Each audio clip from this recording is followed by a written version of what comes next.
శాసన మండలిలో ఇక్కడ ఉన్నటువంటి బిల్లు అధ్యక్ష పాస్ చేయడానికి అధికారం లేదు. 8 మంది సభ్యులతో బిల్లు పాస్ అవ్వదు అధ్యక్ష, అందరికీ తెలుసు. కానీ ఎలాగైనా బిల్లు పాస్ చేసి ఈ రాష్ట్రాన్ని విడదీయాలని, మొత్తం తెలుగు జాతిని విచ్ఛిన్నం చేయాలని ప్రయత్నం అధ్యక్ష.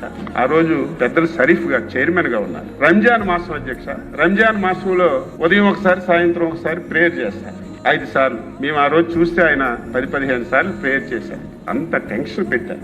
ఆ రోజు అధ్యక్ష శాసన మండలిలో మొత్తం మంత్రులందరూ అక్కడికి వచ్చేసారు. శాసనసభ్యులందరూ గ్యాలరీలో మొత్తం వచ్చేసారు. మొత్తం శాసన మండలిలో లైట్లన్నీ ఆపేశారు. మేమందరం బాబు గారు ఛాంబర్ లో కూర్చున్నాం. పోనీ శాసన మండలిలో లైట్లు ఆపేశారు, తర్వాత మా ఛాంబర్ లో లైట్లు ఆపేశారు, టీవీ ప్రచారాలు ఆపేశారు. అసలు ఏం జరుగుతుందో మాకు సమాచారం లేదు. సార్ అన్నారు ఒకసారి వెళ్ళి మనము గ్యాలరీకి వెళ్దామంటే గ్యాలరీకి వెళ్ళాము అధ్యక్ష. నరక యాతన అధ్యక్ష.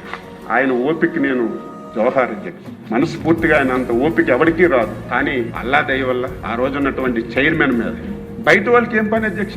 ఒకసారి చైర్మన్ ఛాంబర్ లో ఏం జరుగుతుందో చూసి రమ్మంటే నేను వెళ్ళాను అధ్యక్ష. వెళ్ళేసరికి విజయసాయిరెడ్డి, టీటీడీ చైర్మన్ గా ఉన్నటువంటి వైవి సుబ్బారెడ్డి, సకల శాఖల మంత్రిగా వ్యవహరిస్తున్నటువంటి సజ్జల రామకృష్ణారెడ్డి మొత్తం ఆయనకు చుట్టుముట్టి ఎంత ప్రెజర్ అంటే భగవంతుడు ఆయన వైపు ఉన్నాడు కాబట్టి బతికాడు. నాలాంటి వాడు ఇంకోడైతే టెన్షన్ కే బాధపడిపోతే అంత టెన్షన్ పెట్టారు అధ్యక్ష. దేవుడి దయ వల్ల ఈ బిల్లు ఎట్టి పరిస్థితుల్లో పాస్ అవ్వకూడదని ఆయన సెలెక్ట్ కమిటీకి పంపించి ఈ రాష్ట్రాన్ని బతికించారు. రాష్ట్రంలో ఉన్నటువంటి తెలుగు జాతి